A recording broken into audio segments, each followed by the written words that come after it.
Alright, so this was going on. This is my boy Isaac. Let me start there. But this was going on. I'm a father. I got 6 kids. You know, giving away my age, but my oldest is 25 and my youngest is 1. You know what I'm saying? It's like, it's like the streets, man. As soon as you think you out, man, they pull you back in. But that's my old Al Pacino, you know, Carlito's way, you know what I'm saying? I'm old school. But man, last night, I caught myself like, man, I'm a real dad, dude. Like, you know, like I always thought I'd grow up and I'd be like that cool dad, and you know what I'm saying? But I'm a cool dad, you know what I'm saying? Because I handle my business.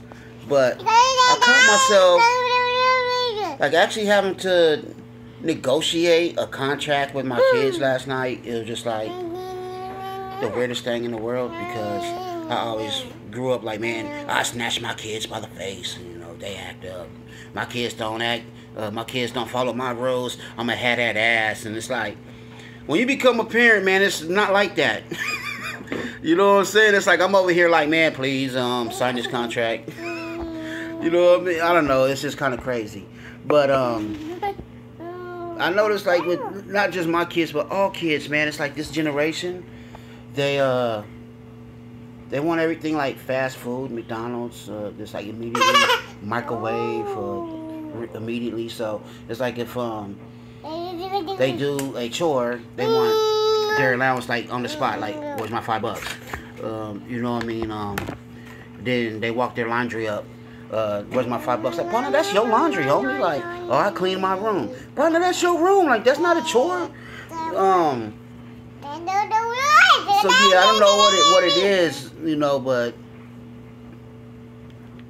I'm trying to teach my kids that sometimes the payoff isn't always money. You know what I mean? Sometimes the payoff is just like earning someone's respect, meeting a connection you can network with,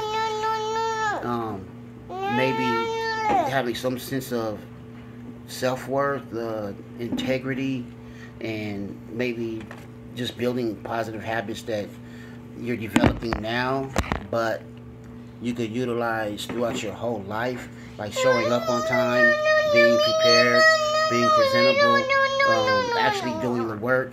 A lot of people, you know, they get like these IKEA bedroom sets and they don't look at the instructions, and when everything's said and done and put together, there's like a gang of screws missing, you know what I mean? And the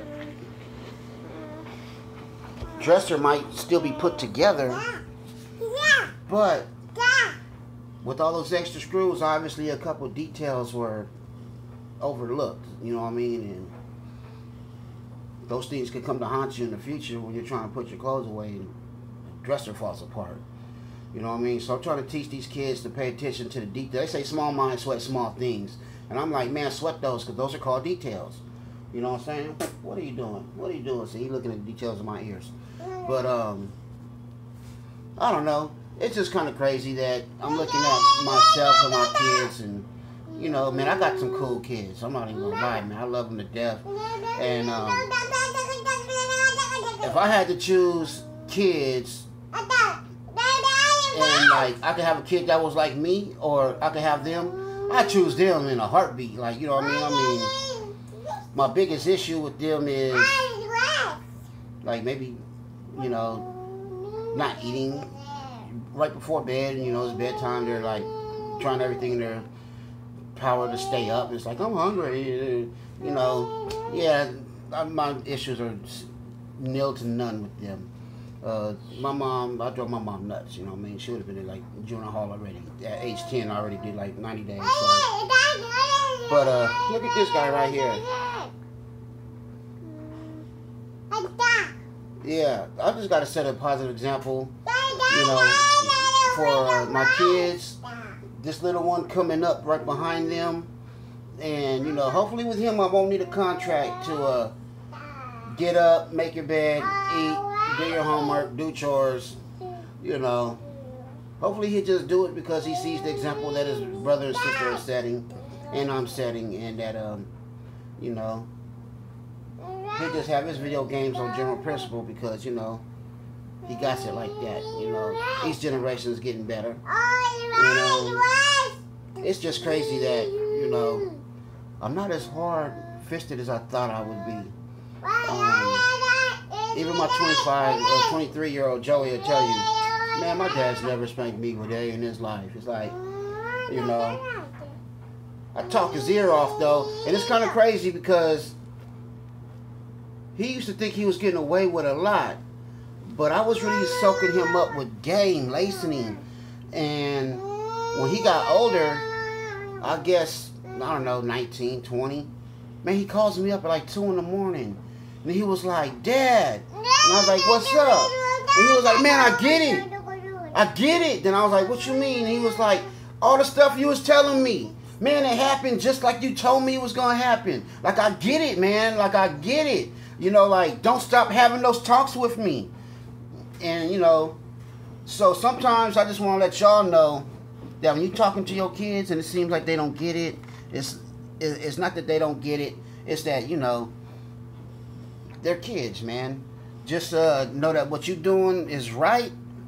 You know, put your best foot forward. Love on your kids. Give them the game you got. Keep getting game because you can't give them what you don't got.